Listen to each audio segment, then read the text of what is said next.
قول المفيد في شرح كتاب التوحيد. باب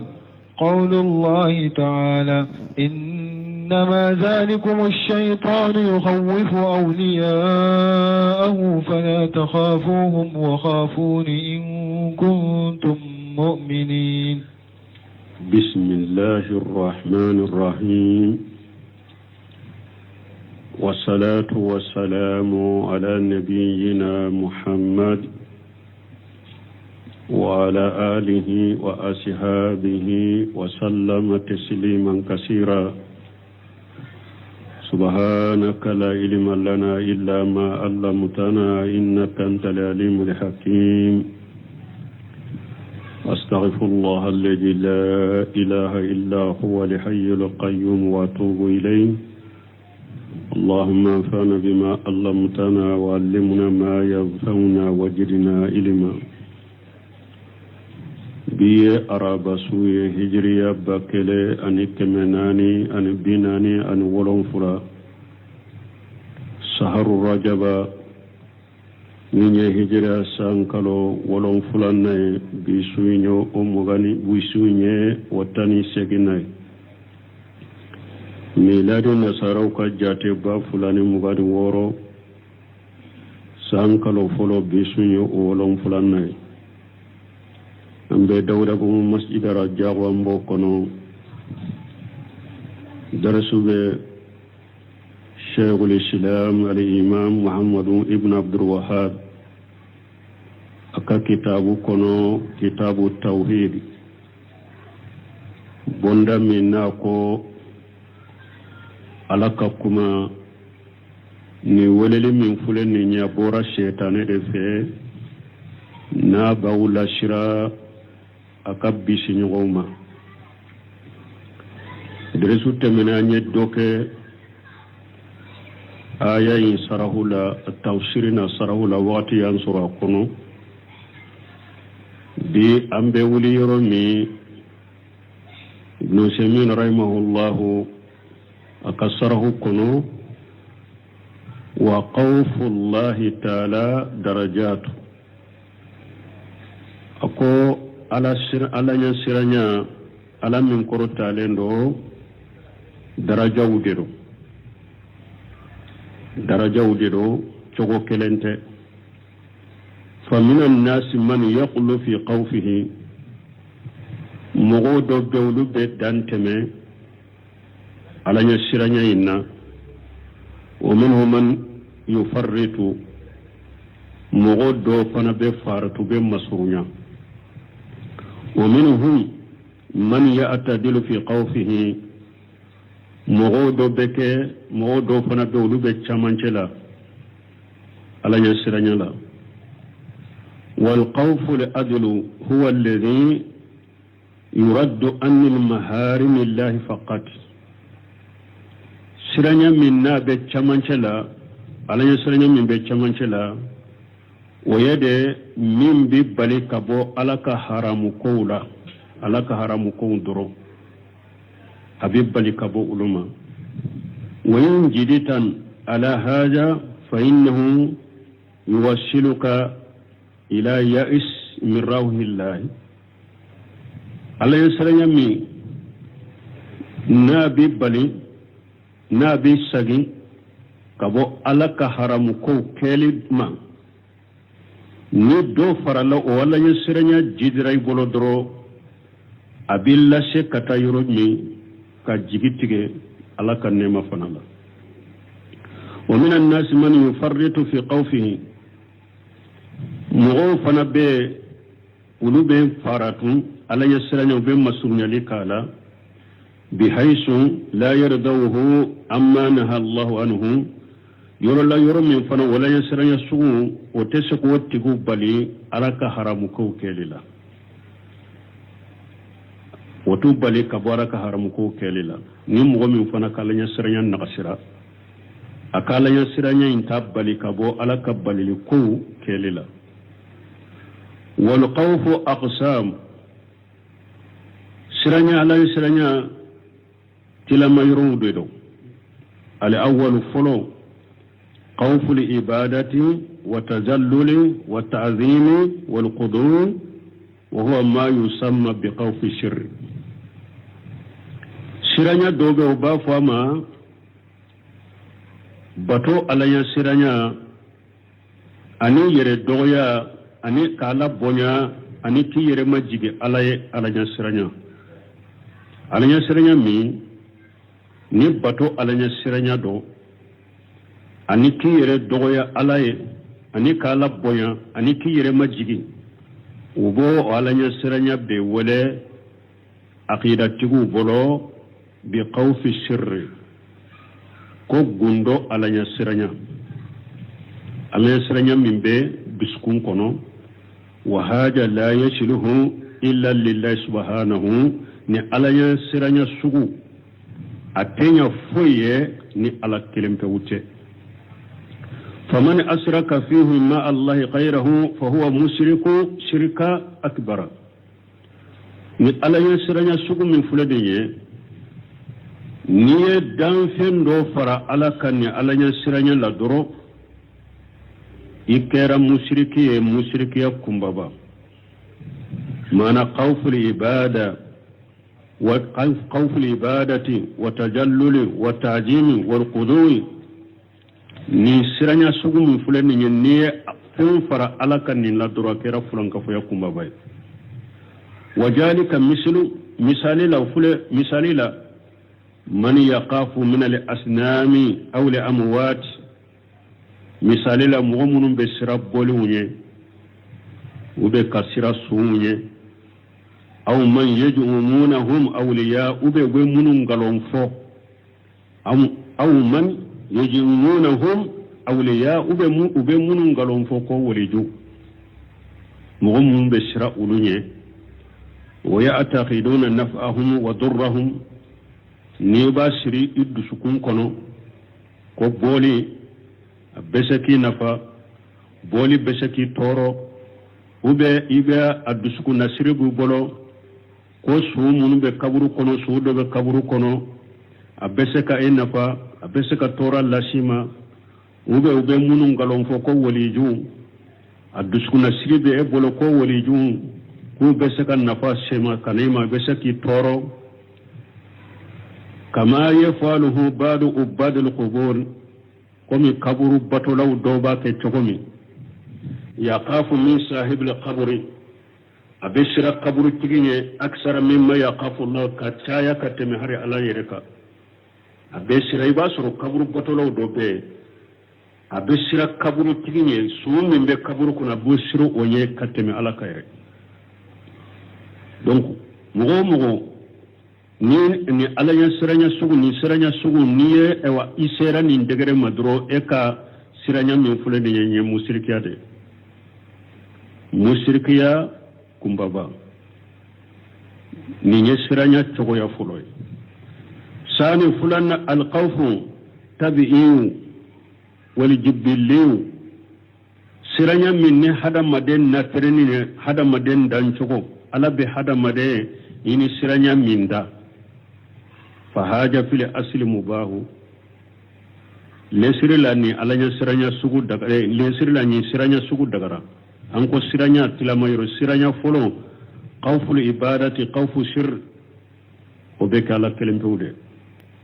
ni fem fara ala ko la dro kera mushrika kumbaba fulanna siranya minni hada maden dan chogo siranya ala hada maden da siranya minka ni be sira wodaga lendo li qawli llahi ta'ala ni Musa alaka kuma koso na banki bariya kabon Musa ma fa kharaja minha qa'ifa yatarqab alakum Musa bora misra ashirane na be kibariya ulame wa qawli anhu aida ani alaka kuma kabon Musa matuguni rabbi inni qataltu minhum nafsa fa aqafu an yaqtuluni akontigi ala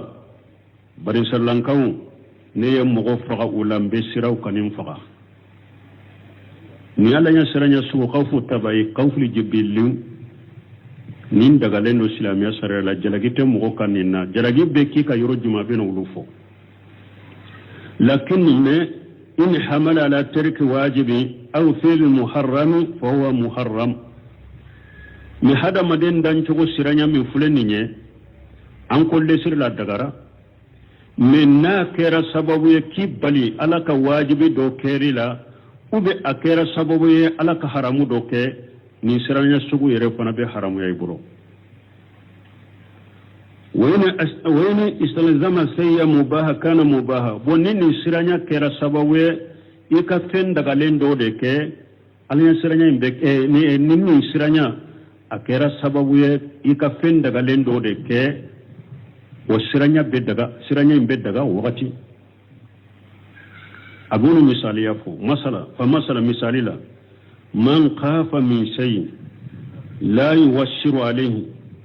ne mogo min ni esira na fen donye fen min te se ka fen kila fana wa hamalahu haja li khawf ala tarki salati jama'ati ma wujubiha bo ni siranya kera sababu ye fana iye jama salli toye misiri la kasro jama salli nye wajibi ka fa hada alkhawf muharram ni siranya sugu haramu ya lende do hendo de esiranya ode eye chede balugo de jama salli ye wajibi e ka misiri kono esirana fendo de la konni ne tara misiri la nin kana fenkenna me esirana minye fana utesiga foyi ke ela ni esagira kasira onye foye jama salli toye ni siranya haramu ye wal wajibu alayhi allan yata'assara bihi wajibi ni siranya kana noto ela de nabi bali misiri tarila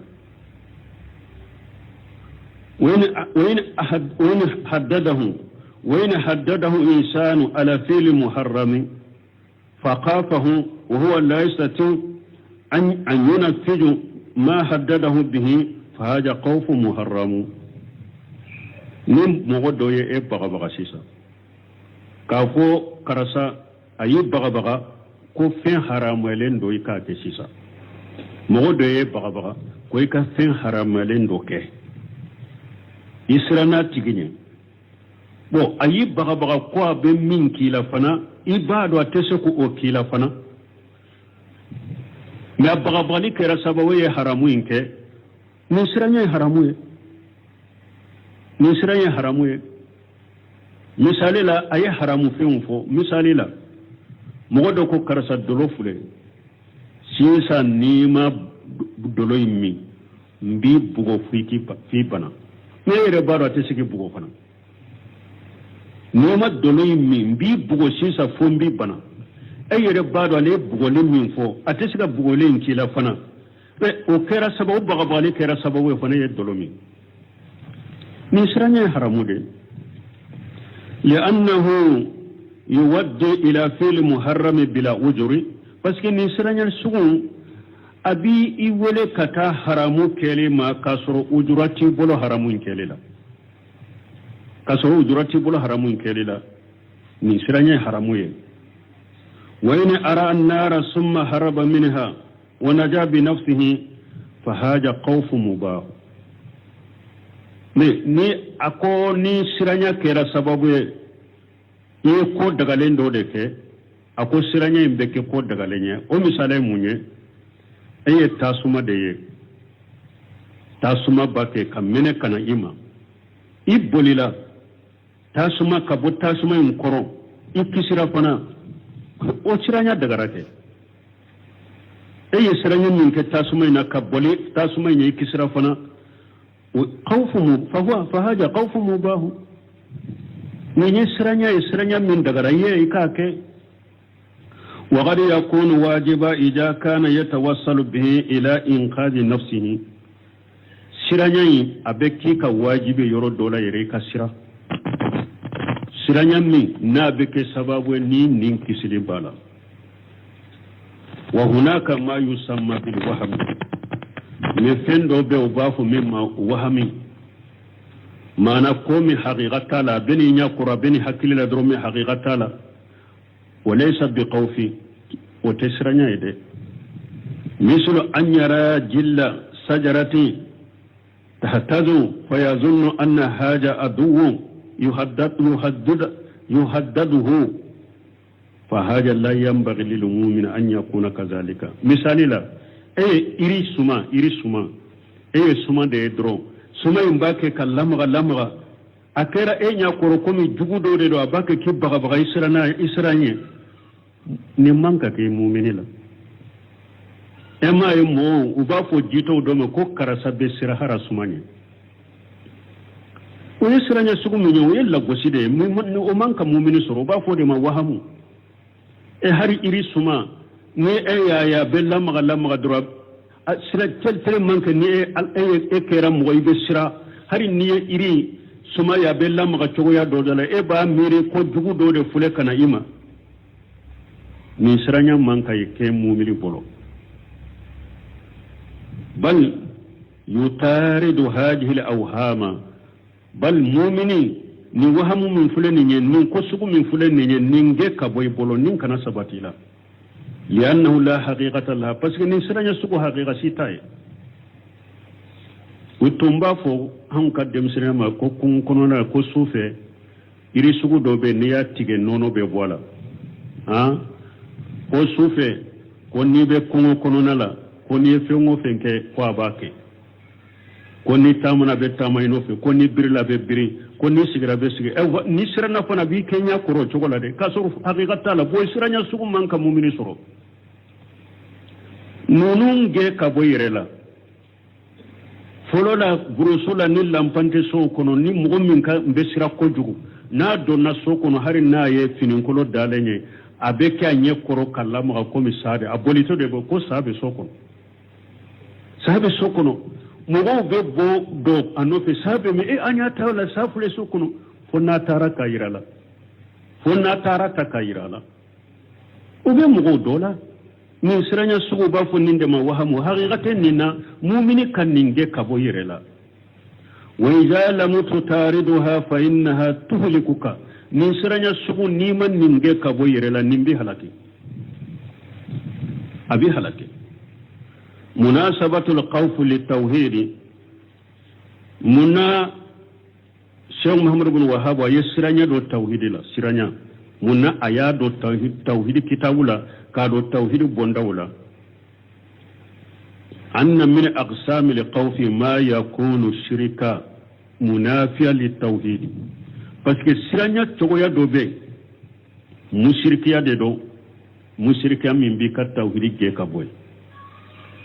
misali ma an ko femmi ma qawfu sir ube qawfu ibadati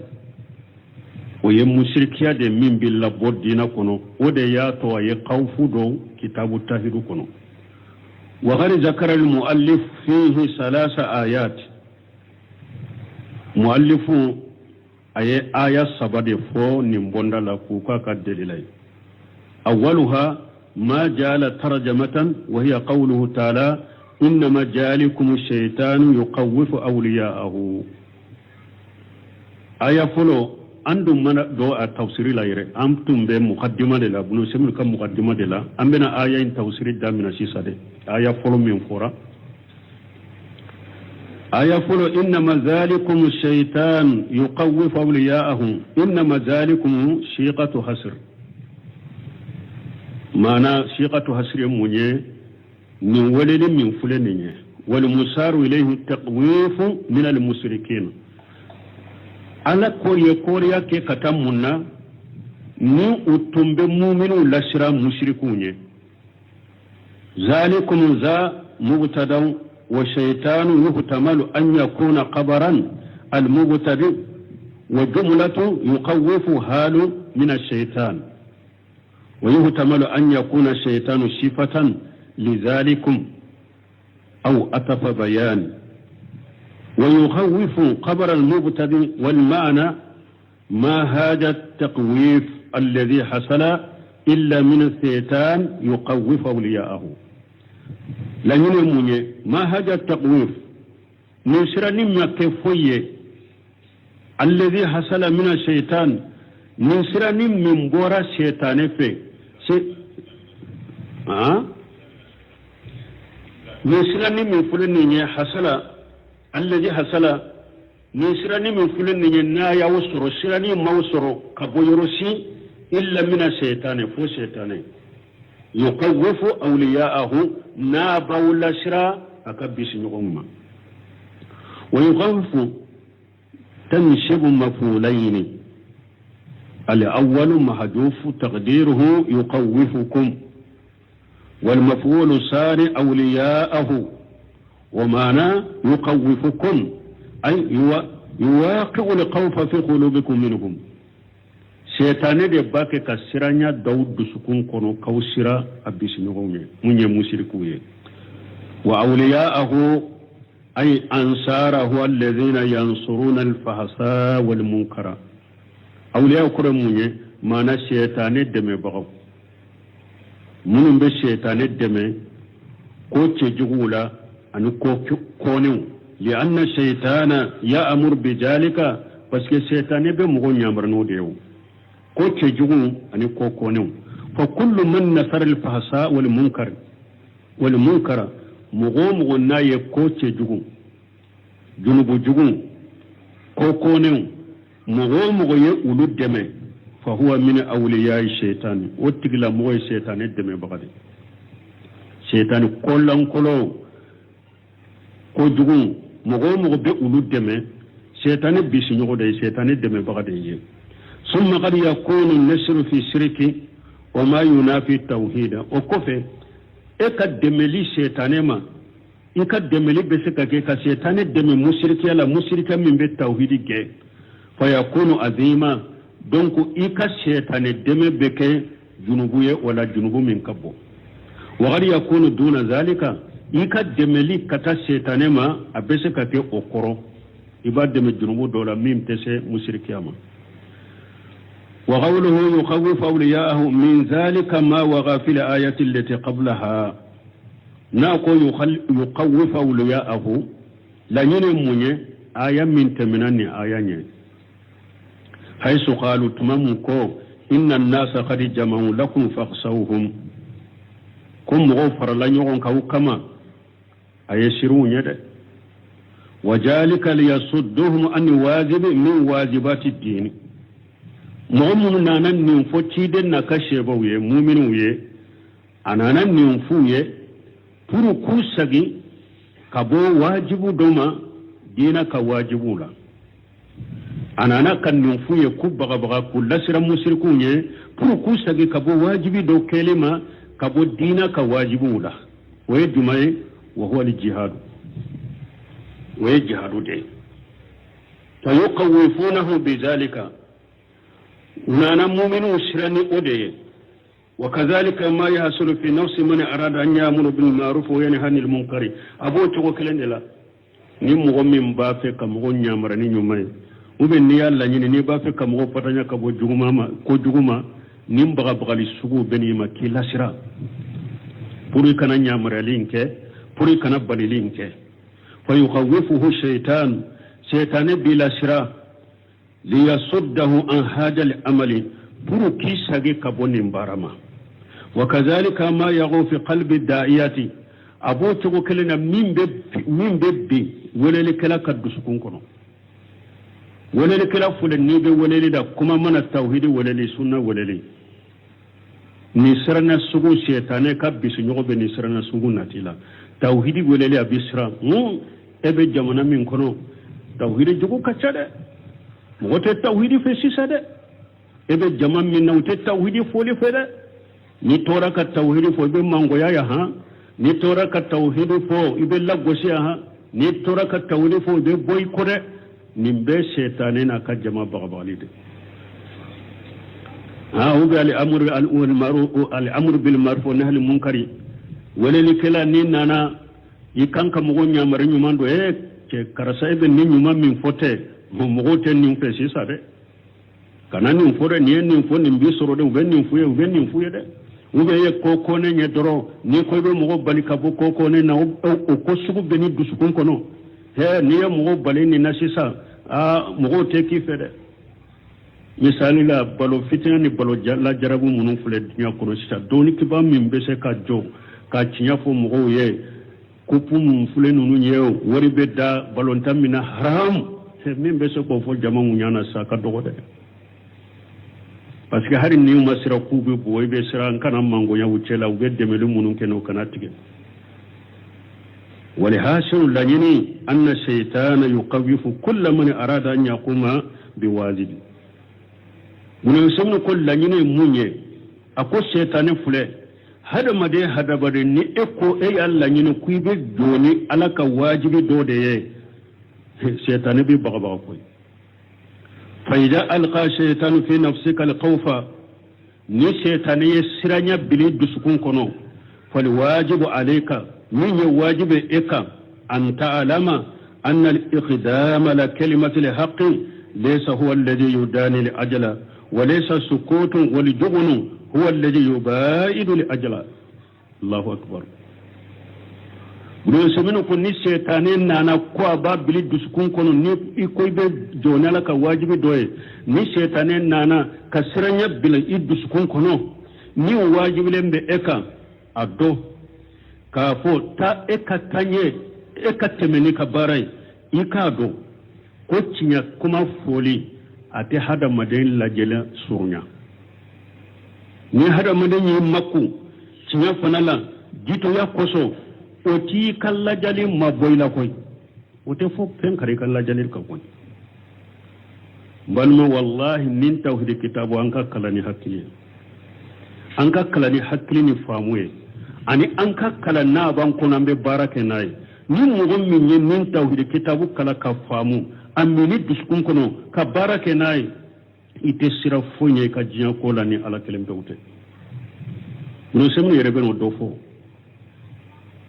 in tawhid kitab koni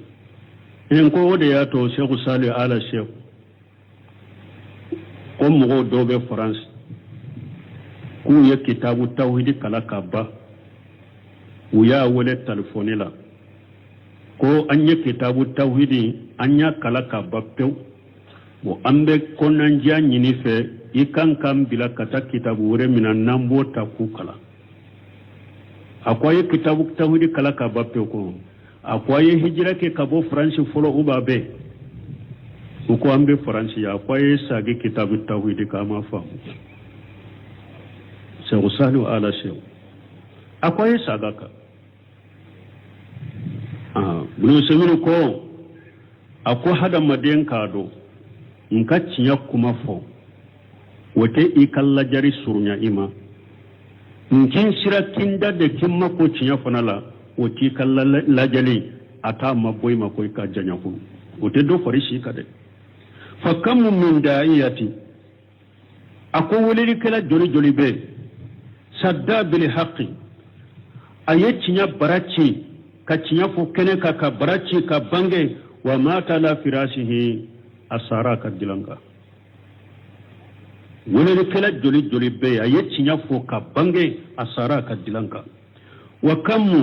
min jabani qutila fi baytihi ako jito joli joli be no ya faga fo aka sokon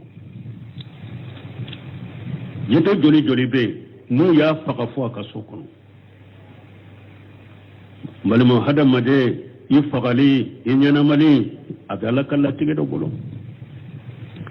انظر الى خالد ابن وليد كان سجا مقداما اكو اكل لجلك كتا خالد ابن وليد ما شفري توندو مقداما ابي انغازي دي ناد كوكو نانا ابي تانيده وما تلا في راسه ما سارا كدلندك ayre sato ya fofana ako jito nye masino jito ako anye masino ako ne Khalid ibn Walid de fulani nye nimbe sanka dilanka komi nyabe be dakasa chugumi ako kele simake jahadu simake nale tara jahadu yorola kele wusulembe yoro male beta yire fili kele wusulembe yoro beta doglu de chela ka kele ke pura kasika saka shedu suya soro akole farikolo yoro shite ni bamuru date minna ibe tamada sura la ube binye kala da nyale mashe kasade ale Khalid ibn Walid fula be saka dilanga komi nya mesa tugo ako jito nya masino ko bari mahada madde che fariya atem mo sikalla jali surunya jito yate fu fara hada maden kala jalila وما دام الإنسان قائما بأمر الله bunu saminu ko madama hada madin ni e dolendo ni ala kan yamaru kande falyasiq bi anna allaha mal ladina taqaw e kadala ko ala faralembe mugo ka munu sirana ala nya wal ladina hum muhsinun ane mugo munu nye mugo nyuma ye e kado ala faralembe uluka wa hijibullahi humul khalibun e kado fana ko ala ka jamaa ala be seba ya di uludema donc hadamade da alala ebe dawa minna ebe cinya fo minna idda alala ite ka cinya fo ka fo ala faralembe ala yasre bagade ka ala faralembe mo nyuma de ka ala be wa ka jama fana ala be sedi ulude ma seba ya de ulude ma nin kon ka joya ire wati seraw ko akasarahu ire ewa nafa chama bala قوله فلا تقافوهم لا ناهية ناقوا كان سرون لا من فلي بليلي دو ولهاو الدمير يعود على أولياء الشيطان ما الشيطانك ولجو شيطانك جماع كان سرون يدي وهذا النهي للتحريم بلا شك من بليلي من فلي نيان حرام دو شكتالا ما ألا يا حرام يانكا شيطانك جماع كان سرون يدي kasira setane ka jamanye waye haramude bali imudu fima amartukum bihi ay kontine ne ala yawnya marani minya ayoke wa fima awjabtu alaykum min aljihad ne ala jihadu min wajiba ka ayoke wala taqafu haulai akana shiran mushrikunye wa idza kana allah mali insan فإنه لا يغلبه أحد نهد الله فر الله هذا مدين كم وسي تسيلا فوي تسيلا نيالا فر لك فوي تسيلا لكني نحتاج في الحقيقة إلى صدق نية والإخلاص ورياتون كون نكون جو كفرام فانسك نفابا كسره لكتا أقومي أمبي حتى كتان منيا حقيقة أمبي في الحقيقة إلى صدق نيتي أمبي حتى كتان نيات يلا مرما أني دسكون كلاسي وتوكل تام أنيكي كودا على كودا دفالي كودا على مد كودا على كيسينش على كسينسل دفالي يبي حتى كنونون كونيلا هذا مدى نيا فون كفرين تسرا كسر يدسكون غنيا نيما بلاري صادق نيا دسون كلاسي بيبولو فنا dusun kala sibi bolo akasoro dusukun ikan ngania cinya tiglade ibe minke ibe minfo akasoro cinya tigalem bi dusukun kono ni ben nin foni alade mbake ni alade akasoro kala silem bi dusukun kono fana ben nin foni alade ben nin ken alade nte tanuni nyini nte jiya doyoro nyini nte jiya nafasi nyini nunun ka sabati bolo de ani fana dalem balay dusukun kono ti ka kobbe di alama ko dili dafare abe hataga nunun ko ni made walima dawala doni ko kuma la nyefen saba nafasa mambu fo wiye dawala nafa fulo munye asidiqu niyya wal ikhlas wa tawakkul tam ningate dawa kala bolode ikasuru kanga niya cinya tigalendo ni alay yiddu sukun kala silendo ika kubbe da alaka inna tami tamakelen ta hada madon ka borona fewna nin be dawa kela bolo ibe kuma min fo be na fakala be barka dola ebi da bo kuma do koro abido mugo dusukuna be baraka nay ni mugo wala yo kuma nyugo na fo alla bosi baga na kele baga be chaya me e ba fo foite bola buno sonu be bena nimbe fo parce que ni sirana alla nyala be fembe sirinya me ni ma sira alla nyi be sira fembe nya ni fulo ha afulana hikima kati bolo ka dawala ani noya anye minfo le siri hikima ni noya de o misali abunu sunu ba fo ka iriyadi babul amru bil ma'ruf wa nahyi munkar yorola karamodo akakkalande anana mugodo de mabake ka kanyame umi salli wakati bese atanyame bi ni dabila sallu wati bette mala le be nyame de mi dura ma kote sallila kalanden nana ma ako he nun bila nun tebbe abete mo be salli e be nyame mina ayaka abe nyame geni bere minya ye bere intige kalanden na ka bugo kalanden bolito tarab karamo fe ako che do be yamfe ale salli wati atena salli aba nyame de mi ne ya fo ye doro ye bere de bonela kan ne bugo karamo ko yoro juma ayata man se karamo la adugu seje salli wati sele karamo ko ako au ka salli wure ni wati sera ka salli ko che min beta fe atara che infe aya suraba kan nyame umiye ama korto aya bila che ya kan nyame umu fo abe donkili da yere no fe ka kan nyame ummi ka bappew karamo gere yarala aya gere chena akoy kan nyame de nunu ya ko ko alhamdulillah ko nin kanyi ko sobe ka baloy ka halalala akanyi alaka barika do ilay kan nyame nunu na membe min fuye ni sallu wati sera ibe nyame nunu mi ni bila ibe ta salli folo ni salli rabi kan nyame mu akunni de wele de men akokunu do na na ren kan nya bugode ni brede bola nya bugode ni ye fulana sabana e yere be min fo ise ko hakebe ake e yere be min fo akede obe barika do ka dawala obe ke sababu ye ni kuma min fo mo ba min obe baraka na o misali ibn jawzi o ko ale tunye mo ye na ye wajulike aka wajulike katila mo makri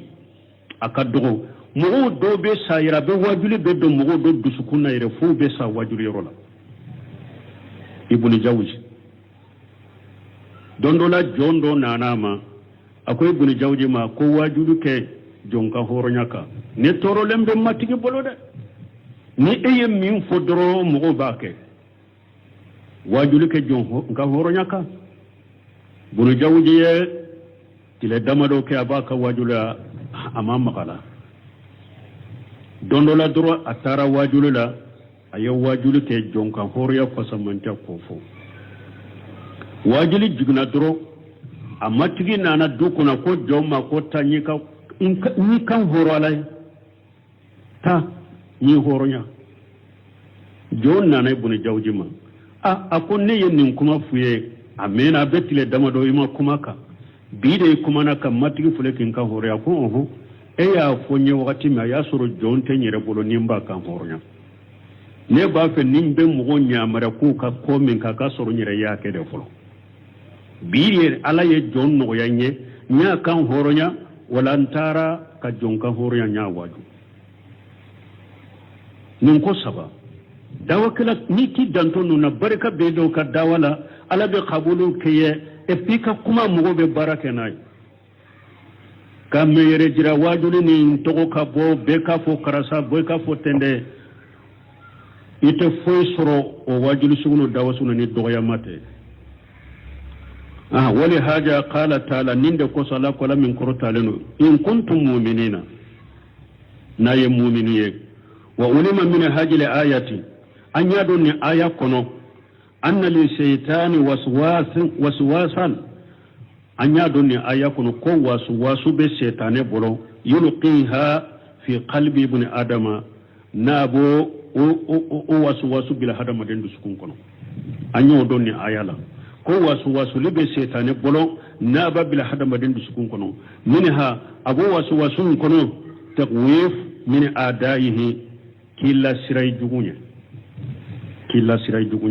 wa haja ma waga fihi kashiru min an-nas bunayso minkum wa chaman be biminde kono ni shaytane bu lasira wujugunye wa huwa al-khawf min ada'i llahi min yakashira ala jugunye fakanu fakanu firasata lahum farisata lahum fu ukera komi ukakunu kono fe nubuge farisata yimunye kalimatu farisata تعني الحيوان الذي يستاده حيوان آخر مفترس ليأكله farisata munye mana kungo kono fendo min be yada aba nyogona kungo kono femmi na ba ge puru kamina kadu farisata wode mana ewa mugo chaman be ninde kono usira nu ka jugunye fu kera jugu maketa komi jugu ka mina fende nubu ge kumina farisata wode wa illa nuqwate law ittakalu ala allah nim mugo tunyu ewa nu tunyu ka koda alaka nim mu'minu tunyu ewa mugo nu ka kotunda alaka wa khafuhu mustu sirana alanye qabla kulli shay fim benye laqafahum an-nas mugo tumbe siruye ni islamu tunyu ka koda alaka kasira alanye ala tumbe fembe siruye kasira alanye fembe nye fembe tumbe siruye laqafahum an-nas mugo tumbe siruye wali haja odiato yafo qila fil masali ويافو تالين كنو من قاف الله قافه كل شيء كوني مغمي سرنا علاني كوفيم بيبي سيريني ومن اتقى الله اتقاه كل شيء كوني مغمي فنا سرنا علاني كوفيم فنا بيبي سيريني ومن خاف من خير الله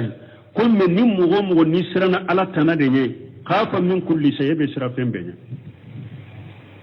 yenni fo misali ala ni esrana ala nye ala be fembe sirinye me ni esrana femwore de ebe sira fembe nye fa yufhamu min al-ayati amba famu aya kono anna liqawfa min ash-shaytan wa awliyahi munafil lil-iman kasira shaytaneye ani shaytane bisinyo ani limanateta ambo famu aya kono kasira shaytane ni shaytane bisinyo ani limanateta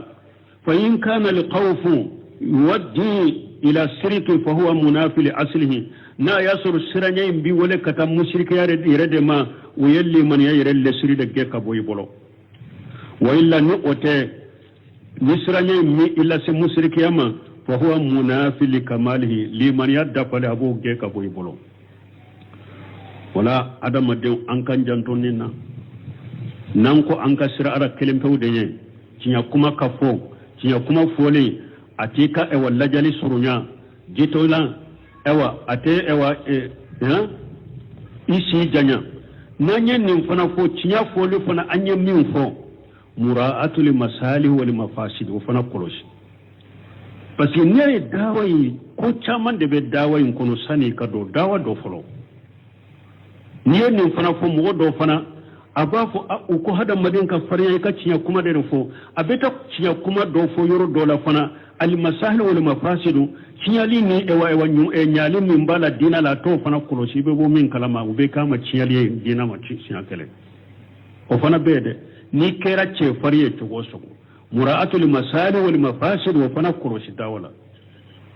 yala ni yen nin cinya kuma min fo bi cinya kuma min fulo ni ni nya fo ne yere kan maslaha bala islamiya kan maslaha bala ube islamiya kan maslaha tala o fana kolosi de ni islamiya kan maslaha de be cinya fole na dawa kan maslaha be cinya fole na ibo cinya kuma info ni ifriyara chogo ne ya do bi ni cinya kuma min fule ni ni nya fo cinya ne de bala dina la de cinya bala kata dawa ma de wote ce farnya ya koyi o kuma fole toye kabila donna don min ne abese ka fo na te ska ke cinya li madina ma o fana kuloshi iska mbese kata wakati sera ambena do aya fulanna de la wakati sera ya mbe dirsu do inshallah subhanakallahumma rabbana bihamdika ashhadu an la ilaha illa anta astaghfiruka wa atubu ilayk